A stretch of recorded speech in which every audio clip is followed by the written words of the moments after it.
अब हमारा संविधान बनाने के लिए किन किन सिद्धांतों की आवश्यकता, किन किन नियमों की आवश्यकता, ये कच्ची सामग्री इकट्ठी कर ली गई। ये कच्ची सामग्री क्या कर ली हमने, इकट्ठी कर ली।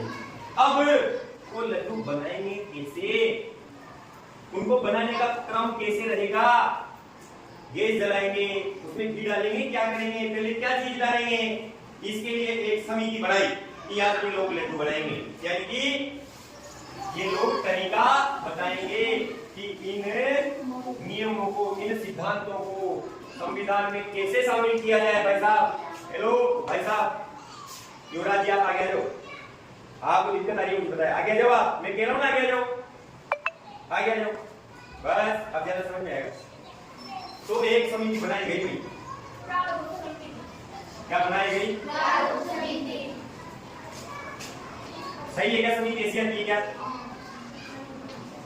समिति में ऐसे आता है क्या, तो फिर बोलो कैसे आएगी मात्रा,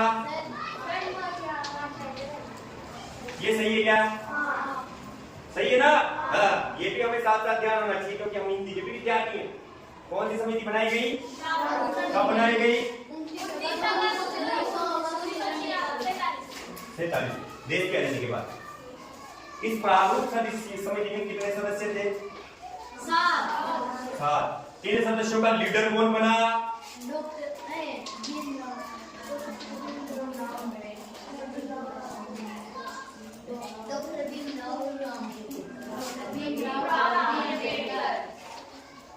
डॉक्टर भीमराव अम्बेडकर, जो कि देश के बहुत पढ़े लिखे व्यक्ति थे, जिन्होंने काफी कुछ संघर्ष करने के बाद में इस पद पर आए थे। इनको इस समिति का अध्यक्ष बनाया गया। एक सलाहकार व्यक्ति भी, संवैधानिक सलाहकार भी नियुक्त किया गया, सलाह देने वाला। रचना पर भी कोई सारी को कार्यक्रम होगा तो आप भाई यार मुक्त देवा को जाओ, हलवाई से बात करोगे, करते ना अपन, और कार्ड बांटेगा तो कितनी और बांटेगा, गोली बाजी टीका करना चाहिए, जी माम खाएगा बनोगो, करवाना तो दूसरा रच पर एक बूढ़ो सो डोगरो रच ना, जो सलाह दे तो रच बड़ी बड़ी हो, देता है भी देता। तो हमारे संविधान को बनाने के लिए भी एक सलाहकार नियुक्त किया गया। वो सलाहकार कौन था भाई, कौन था, बी.एन. राव।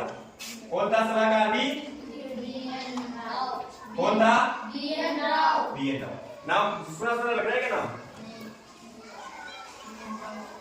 संविधान सभा, संविधान बनाने की मांग किसने की थी सबसे पहले, एम.एन. रॉय। चक्कर में मत पड़ जाना, किसने की थी, जबकि संवैधानिक सलाहकार कौन था, बी.एन. राव।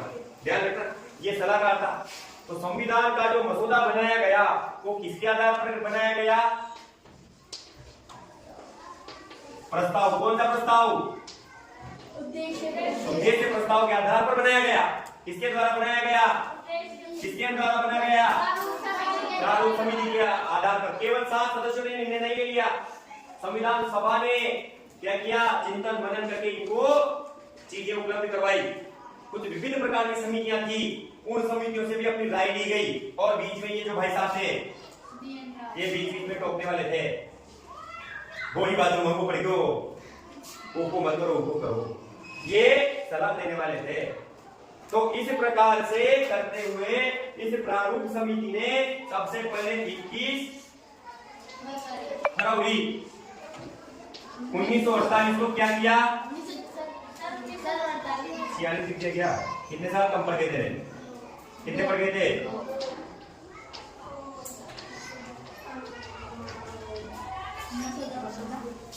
मसौदा प्रस्तुत कर दिया था पहली बार। इन्होंने बना लिया संविधान को मिला करके, दस्तावेज बना लिए और संविधान सभा को प्रस्तुत कर दिया। संविधान सभा में भी किसको प्रस्तुत किया, अध्यक्ष को। अध्यक्ष कौन, अध्यक्ष कौन, प्रसाद, उनको प्रस्तुत कर दिया। अब वो उसको पढ़ के सबको सुनाते हैं तो बातें उठती कि यार एक बार है ना इस पर विचार विमर्श करना चाहिए, देश की जनता से भी पूछना चाहिए कि ये ठीक है क्या। तो क्या किया गया, इस जो पहला मसौदा था प्रारूप समिति के द्वारा बनाया हुआ संविधान का, इसको किसके लिए, इसमें मंथन करने के लिए, चिंतन करने के लिए, आवश्यक संशोधन करने के लिए जनहित में जारी किया गया। सभी लोगों को विस्तृत किया गया और कहा गया सभी संस्थाओं को भी कि इसमें क्या क्या सुधार हो सकते हैं, आप लोग बताओ। जैसे हम कहीं प्रिंटिंग प्रेस पर शादी का कार्य होने जाते हैं ना, हमने तो बता दिया साहब लाइट बनाम योचे, लाइट बनाम योचे, तेरा किताई पड़ेगा, किंतिया पड़ेगा, ये मगा कर वाला, ये मगा कर वाला। तू काहे करो प्रिंटिंग प्रेस वालों, एक काम नहीं, ड्राफ्ट देखो, ड्राफ्ट कार्ड देखो, कई यार लोग छाप लो, ये कहेंगे गलतियां उसमें बताएंगे। आप अगर रहूंगा दो चार लोगों ने बताना परिवार का जो हिंदी में बढ़िया जान से, देखो कहां गलती से, कि मैं यार लाटा को नाम तो यार मुकेश सही, मैं तो मुकेश ही कर दियो, गलती हो गई तो मुकेश ही हो गया, लाटा का नाम तो मुकेश है, तो हम उसमें संशोधन करेंगे। अरे यार मेरा एक गलत टाइम पट देने को है, मेरा की तारीख ही अलग है, आखिर जब थोड़ी सी मेरा आखिर तारीख थोड़ी सी मेरा, तो हम उसमें संशोधन करेंगे। कुछ जनता ने, कुछ संस्थाओं ने, संविधान सभा ने उसमें आवश्यक संशोधन किए। संशोधन करने के बाद पुनः क्या किया, इस प्रारूप समिति ने क्या किया, इस प्रारूप को दोबारा प्रस्तुत किया। कब किया, 22 अक्टूबर 1948 को। अब ये फाइनल हो गया, क्या हो गया, संशोधन के बाद जो प्रारूप समिति ने मसौदा प्रस्तुत किया, कब किया बोलो, कब किया, 22 अक्टूबर 1948 को। निमंत्रण फिक्स हो गया, कार्य फिक्स हो गया, यहाँ कार्य जो है भाई, कार्य जो है सब लोग कार्य मान लियो, खब मान लियो। 26 नवंबर 1948, यानी कि इस दिन हमारा संविधान क्या हो गया, अंगीकृत बनकर तैयार हो गया। हमने अंगीकार कर लिया, हमने स्वीकार कर लिया कि हाँ यही संविधान हमारा रहेगा, यही कार्य रहेगा भाई हमारे परिवार की शादी में। अब कार्य तो बन गया, पर शादी हुई, फिर वो शादी कब हुई, 26 शादी कब हुई, यानी वो संविधान लागू हो गया था। फिर संविधान क्या हो गया, लागू हो गया। कब हो गया, 26 जनवरी 1950। 26 जनवरी 1950। ये बीच के 2 महीने क्या किया हमने, फिर पंडित जी ने सावे 2 महीना मोड़ो काटियो जो काज करी सब्जिया होली करी पंडित जी ने कहा यार तारीख को 26 ही रहेगी, 26 जनवरी। कब काटी जी, बताया था मैंने, हाँ सर। कब किया था, 1930 में। यानी हमारे क्रांतिकारियों ने 26 जनवरी 1930 को पूर्ण स्वराज की घोषणा कर दी थी।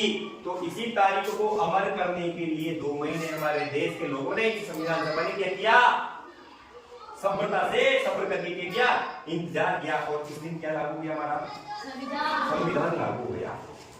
और भारत क्या बन गया, संविधान लागू होते ही लोकतंत्र, गणतंत्र क्या बन गया, क्या बन गया, गणतंत्र बन गया। अब देखो जो संविधान हमारा बना, ये संविधान एक दस्तावेज है भाई, दस्तावेज क्या है, डॉक्यूमेंट्स, लिखित डॉक्यूमेंट्स। अब इस संविधान में क्या क्या है, जैसे तुम्हारी किताब होती है ना, किताब देखो तुमने शुरू में क्या होती है, पाठ्यक्रम में लिखा रहता है ना किताब क्यों बनाई गई है, बाल कौन से गुण डेवलप करने हैं। अच्छा फिर किताब को कितनी इकाइयों में बांटा है, किताब के कितने पार्ट रहने वाला है। तो जब हमारा संविधान बना उस समय उसमें कितने तो भाग, कितने अनुच्छेद और कितनी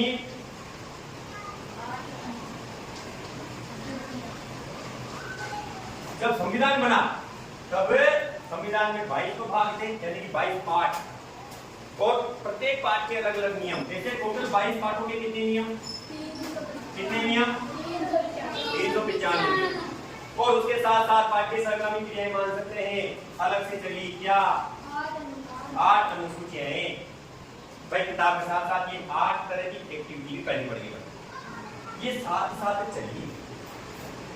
ये हमारे मूल संविधान की बात है, बीच बीच में बाद में संशोधन हुआ।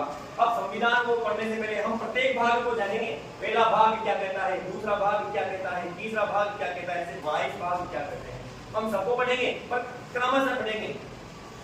अब जो हमारा अगला कालांतर रहेगा संविधान पढ़े, वो रहेगी संविधान की प्रस्तावना। क्या रहेगी? प्रस्तावना। प्रस्तावना को संविधान की आत्मा कहा जाता है। क्या कहा जाता है? आत्मा। इसको संविधान की कुंजी भी कहते हैं। क्या कहते हैं? कुंजी। कुंजी किसे कहते जानते हो क्या? चाबी। यहीं से संविधान खुलता है और यही आत्मा है। प्रस्तावना को पढ़ते ही समझ में आ जाता है कि भारत के लोगों ने अपने ऊपर शासन करने के लिए किस प्रकार के नियम बनाए हैं। फिर हम भाग बढ़ेंगे। तुम्हें करना क्या है? अब हमारी पहली क्लास रविवार बनेगी, कब रहेगी? तब तक तुम्हें क्या करना, ये प्रस्तावना है ना, प्रस्तावना समझने की कोशिश मत करना। समझ में आए तो अच्छी बात है, बाकी किसी भी किताब उठा करके देखो उसमें भारत के संविधान की प्रस्तावना लिखी हुई हो, उस प्रस्तावना को याद रखें। हम भारत के लोग यहाँ से शुरू होते हैं और उस प्रस्तावना को क्या कर लेना, याद कर लेना। अगली हमारी क्लास प्रस्तावना पकड़ने वाली है, ठीक है? इसके नोट्स में तुम्हें कल उपलब्ध करवा दूंगा।